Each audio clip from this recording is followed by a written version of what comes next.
Hello everyone, good morning, 'di ba? So, finally magluluto po tayo ng champorado. So, yung champorado natin, guys, ang ginagawa ko niyan, guys, is gabi pa lang papakuluan na siya. So, ngayon, lalagyan na natin siya ng kokwa. Ayan. So, we put some kokwa. Ayan. Siyempre, imimix na natin yan siya. So, ang kagandahan lang, guys, maganda yung klase ng kokwa ko kasi hindi mo na siya kailangang tunawin pa, diba, sa mainit na tubig. Ayan. And syempre, guys, we add some sugar.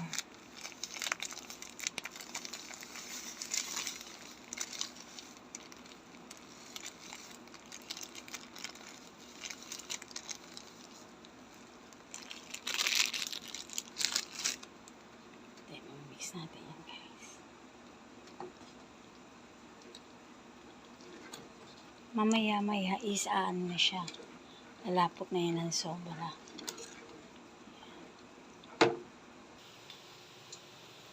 Ayan, so syempre guys, ayan na yung macaroni natin, diba? So, ready na yan siya na anuhan ng sibuyas bawang. So, ngayon nag-isa tayo ng sibuyas, ng bawang, diba?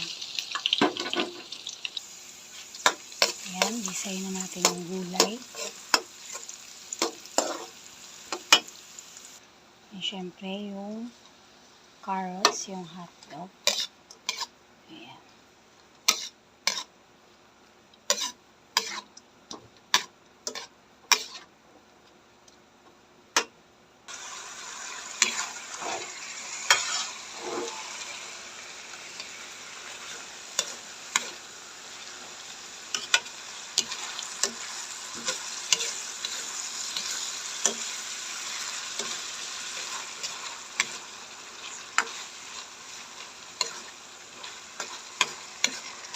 So, ang gagawin natin guys, medyo lutuin natin ng konti yung carrots, diba? Kasi minsan yung mga bata, pag hilaw yan, hindi nila kinakain. Ayan. Siyempre, para lumabas yung kulay niya at saka ng hotdog. So, ito naman ngayon yung ating macaroni. Ilagay na natin dito yung cubes, diba? Ayan. Timplahan na, and syempre, titimplahan na natin ito. Lagay na natin ang ating seasonings. Timplahan natin ng asin. Para mamaya, pag medyo ano na yung gulay natin, konting kulo na lang, diba? Syempre, lagyan natin siya ng asin. So, ayan guys, medyo nag-ano na siya. Lumabas na yung ano niya. Ayan, lagyan natin siya ng konting sabaw. Kasi ita-transfer na natin ito dito sa ating. Ayan. So, ita-transfer ito natin sa kaserolang malaki. Diba?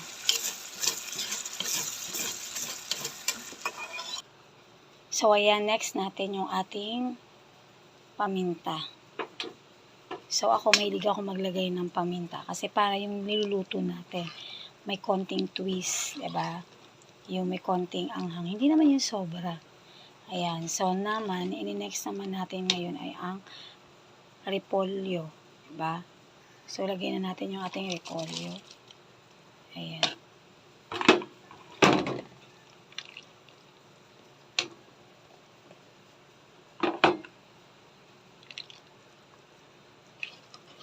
So, aantayin na lang natin yan ng kumulo. Diba? Bago natin siya patahin. And, syempre, ready to serve na po yan. Milk na lang po yung kulang. So, ayan guys. Diba na, ano na siya, kumulo na. Ayan. So, konti pa kasi gusto ko medyo, ano yung repolyo. Maluto pa siya ng konti. Ayan. So, luto na yan. Ready to serve. And syempre, next naman natin yung ating pansit. Ayan. Ayan. So, i-add na natin yung milk. Diba?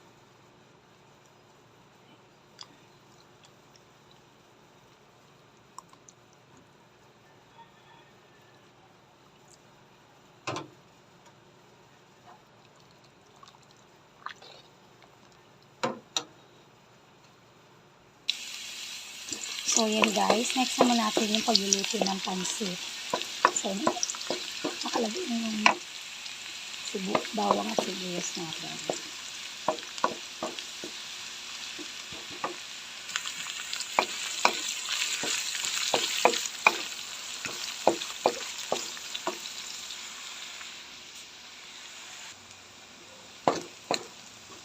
Ayan. So, add na natin guys yung tubig na may toyo.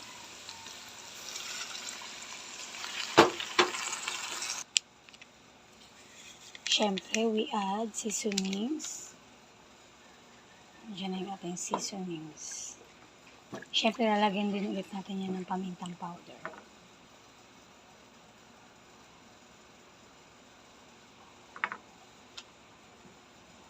So, aantayin natin yung kumulo guys. Kapag kumulo, ini-next na natin yung ating bihon and syempre yung ating canton.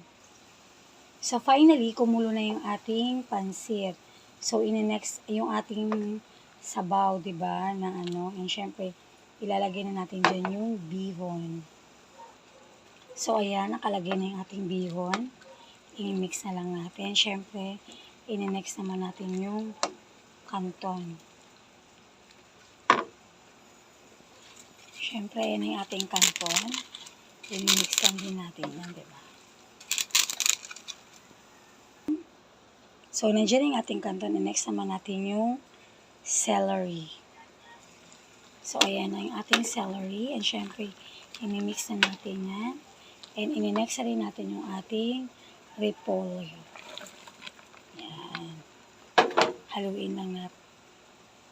Ayan.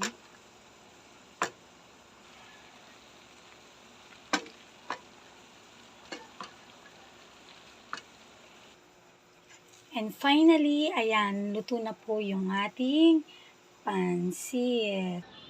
Ayan, and finally guys, totally finished na ako. 3 klase lang.